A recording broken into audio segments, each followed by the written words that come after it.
তা ওরা এমনি নর্মালি হাজব্যান্ড ওয়াইফ পাশাপাশি শুয়েছে, তখন ওদের বেবি হয়নি, পাশাপাশি শুয়েছে। মানে বর তো সে তো ঘুমিয়েই পড়েছে, বউরা তো মোবাইল ঘেটে ঘেটে মানে যখন ঘুম আসবে তখন ঘুমাবে, সবে ঘুম পড়েছে।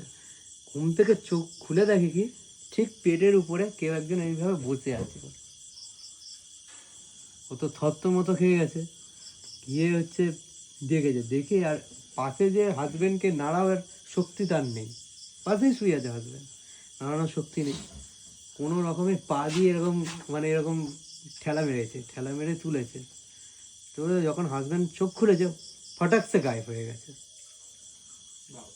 Fraction of second. এবার হচ্ছে সেই কারণে তারপর দেখলাম কি ওই তারপরে হাজব্যান্ড ওয়াইফটাকে জড়িয়ে ধরেছে। তা এখান থেকে মানে এটাই বলছে যে দুজন যদি ক্লোজও থাকো, মানে পাশাপাশি একটু যদি ছাড়াছাড়িও থাকো, তাহলেও ওটা হচ্ছে ছেলে ভূত ছিল। মানে ওরা মানে ওরা খুঁজতে খুঁজতে এসে দেখে যে ওই পরে যখন খোঁজ নিল যে ওই হোমস্টেটা কি আছে, বলছে ওখানে একজনরা ছিল, মানে হাজব্যান্ড ওয়াইফ রাগারাগি করে ওয়াইফটার সঙ্গে ওখানে রেখে দিয়েই হাজব্যান্ডটা বেরিয়ে গেছিল।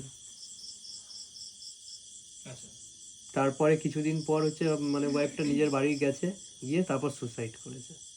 রাতটা ওখানে রয়েছে, মানে হাজবেন্ড ওয়াইফ একটা কাপল এসেছিল, ওই সুইসাইড করেছে, ওয়াইফটা সুসাইড করেছে। ওর ঘরে তো ছেলেটা বসার কথা, কিন্তু ও একটা মানে আসল কথা হচ্ছে মানে আত্মা বা সত্তা যেটাকে মনে হয় ভূতটা লেসবিয়ান ছিল। না না, আত্মা বা সত্তা যেটাকে বলি সেটা হচ্ছে কখনো হচ্ছে মেল বা ফিমেল হয় না, সে যে কোনো রূপ ধারণ করতে পারে। মানুষ মরে যাওয়ার পর বা যে কোনো প্রাণী মরে যাওয়ার পর যেটা হচ্ছে সত্তা হয়, সেটা কোনো মেল বা ফিমেল হয় না। ও যদি বলে কি আমি মেলের মতন আচরণ করবো তো মেল হবে, ফিমেলের হলে ফিমেল হবে। আর আমার মতো হলে?